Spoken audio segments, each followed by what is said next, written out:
घिरे किसी हरे भरे दृश्य की कल्पना उभर आती है।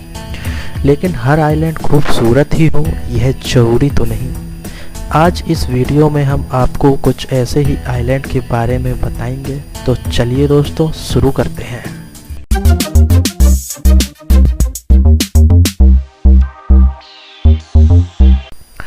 Cursed Italian island. इटली का आइसोला ला गैओला आइलैंड को शापित माना जाता है। शापित इसलिए कि इस आइलैंड के सभी ओनर किसी न किसी कारणवश मौत के घाट उतर चुके हैं, फिर उनका भारी नुकसान भी हुआ है। 1920 में स्विस ओनर हैंस ब्राउन की अचानक मृत्यु हो गई और उनकी बॉडी एक कारपेट में लिपटी हुई मिली।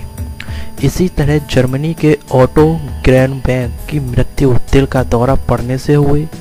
इस आइलैंड के अन्य ओनर जो कि इंडस्ट्रियलिस्ट थे, उन्होंने स्विट्जरलैंड के मेटल अस्पताल में सुसाइड कर लिया। मल्टी बिलियनियर पॉल गेटी ने इस आइलैंड को खरीदा तो उनके ग्रैंडसन का किडनैप हो गया। वहीं इस आइलैंड की आखिरी खरीदार को इंश्योरेंस में फ्रॉड करने के जुर्म में जेल भेज दिया गया। Rabbit island. यहाँ हजारों की संख्या में खरगोश रहते हैं।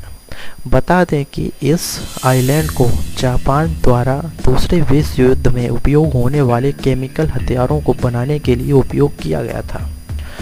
आइलैंड में 1929 और 1945 के बीच जापानी सैनिकों द्वारा यहाँ गुप्त रूप से लाए गए 6000 टन जहरीली गैस बनाई गई। इस गैस पर परीक्षण के लिए ढेर सारे खरगोशों को यहाँ लाया गया था।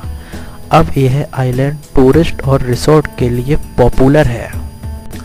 Island of wild horses.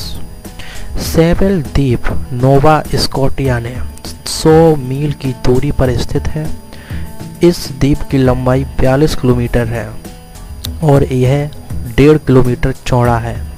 इस आइलैंड पर 475 जहाज और यह द्वीप 400 जंगली घोड़ों का घर माना जाता है। यह आइलैंड पूरी तरह से कभी बस नहीं पाया। 20 जून 2013 को इसे कनाडा का 43वां नेशनल पार्क घोषित कर दिया गया था। Crabs island. Crabs island Indian ocean में स्थित है। 135 स्क्वायर किलोमीटर में स्थित इस आइलैंड का पता 1643 में लगा। इस आइलैंड पर 14 प्रजातियों के लाल केकड़े रहते हैं, जिनकी संख्या 120 मिलियन के करीब है।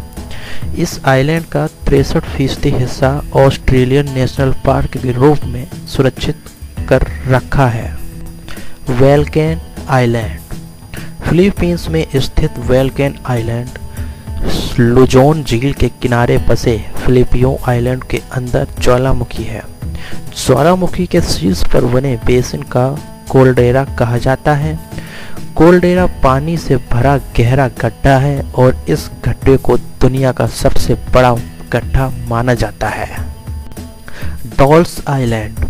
मैक्सिको सिटी से 17 मील साउथ में एक छोटा सा द्वीप है जिसका नाम एल्सा डे लॉ है। इसका वास्तव में यह आइलैंड एक फ्लोटिंग गार्डन, तैरता हुआ बगीचा जैसा लगता है। मैक्सिको में चिनपमा कहते हैं। इस आइलैंड की खासियत यह है कि इस आइलैंड पर सैकड़ों की संख्या में डरावनी और टूटी फूटी डॉल्स लटकी हुई हैं। यह आइलैंड 1990 में लोगों की नज़र में आया जब मैक्सिको सरकार ने इसकी सफाई करवाने का निर्णय लिया और कुछ कर्मचारी सफाई करते हुए इस आइलैंड पहुंचे। इस आइलैंड के ओनर डॉन जूलियन थे। वे इस आइलैंड के बारे में जानने के लिए अपना परिवार छोड़कर यहाँ रहने आए और तकरीबन 50 साल तक यहीं रहे। अब बात यह है कि इससे इतनी सारी डॉल्स इस आइलैंड पर पहुंची कैसे, उन्हें यहाँ पर किसने लटकाया और इसके पीछे क्या कारण है। इसका पता दोस्तों आज तक नहीं लगा पाया कोई भी। Cat island. तसहरी जोरिजिमा आइलैंड को कैट आइलैंड भी कहा जाता है, जो सिमोमैकी सिटी मियामी से स्थित है। इस कैट आइलैंड में 100 लोग निवास करते थे।